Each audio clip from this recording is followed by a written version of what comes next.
The first is the Neo Chang. During the Ming Dynasty, there was rapid development of traditional firearms before the introduction of Western firearms. Among them, the metal tube-shaped firearms were the mainstay of Ming Dynasty firearm development and the most widely used firearms in the Ming army. The Niuzhang was one of them and held a significant position. The term Neo Chang, meaning bird gun, originated from its ability to shoot down birds. It was the name given to matchlock firearms during the Ming and Qing dynasties. The matchlock firearm was made of copper, with 3 inches bent on each side, allowing the middle part of the rope to be clamped conveniently. The remaining parts were straight and 3 inches long. When loading the matchlock firearm, gunpowder for propulsion was first poured into the muzzle from a powder flask, followed by the insertion of a bullet wrapped in paper or cloth, which was then pushed in with a long, thin rod, and the flash pan was covered with a firing cover. When ready to shoot, the firing cover was lifted.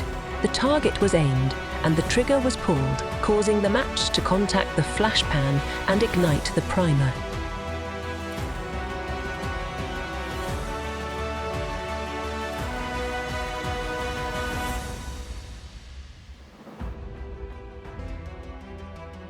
The second is rocket. According to historical records from the Ming Dynasty, there were various types of military rockets, leading the world in terms of quantity and quality by 200 years. Rockets were cylindrical tubes made of tightly rolled, thick cotton paper. Each tube contained a spoonful of gunpowder, providing a force equivalent to about 100 catties.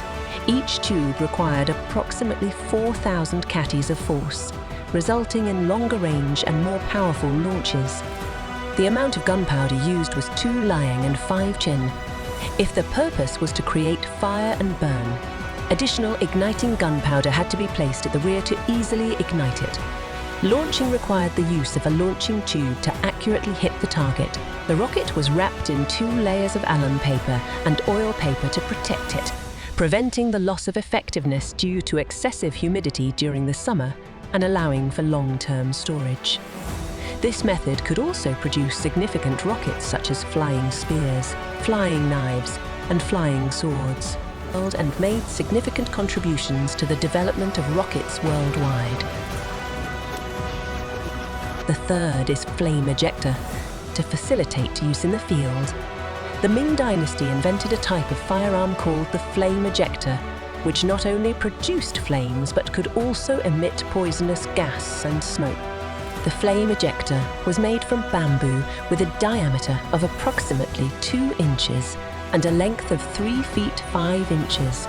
The upper part of the tube had a flattened bamboo head, which faced upward when placed. The exterior was woven with 5 lines of rattan, evenly wrapped around the tube. At the 5-inch mark from the bottom, there was a bamboo base that held a wooden handle, about 4 feet long and roughly an inch thick.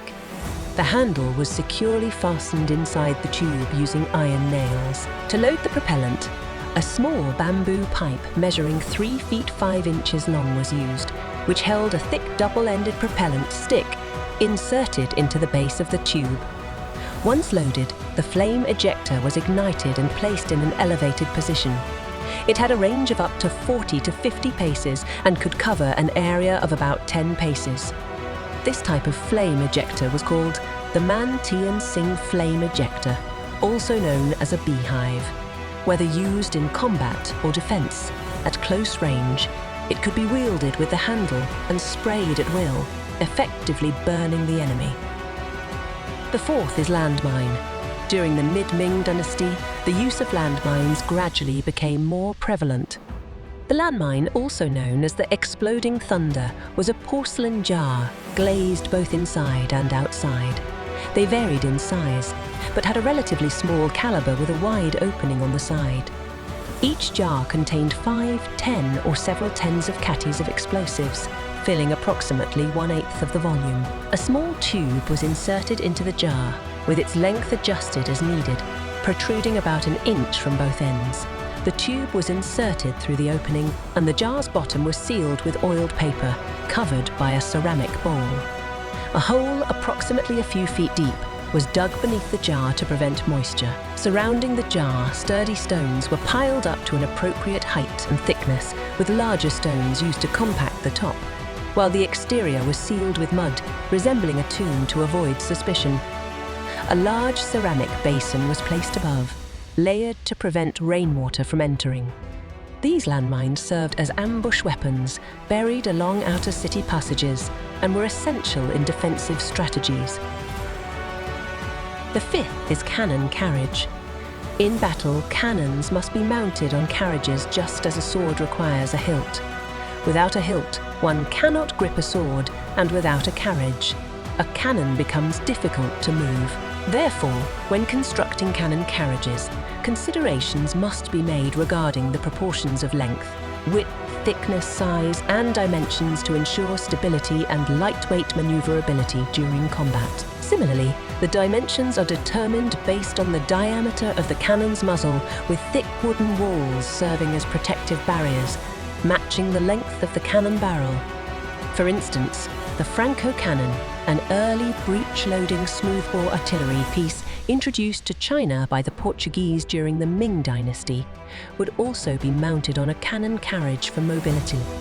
In conclusion, Huo Gong Qie Yao summarized the Ming Army's experiences and lessons learned in warfare against the later Jin Dynasty using firearms.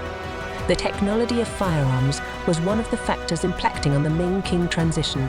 Huo Gong Qie Yao shown how the Jesuit missionary worked with the late Ming officials, also shown how firearms worked in 17th century. This introduced advanced military technology and knowledge from Europe and had a significant impact on the further dissemination of Western-style firearms in China.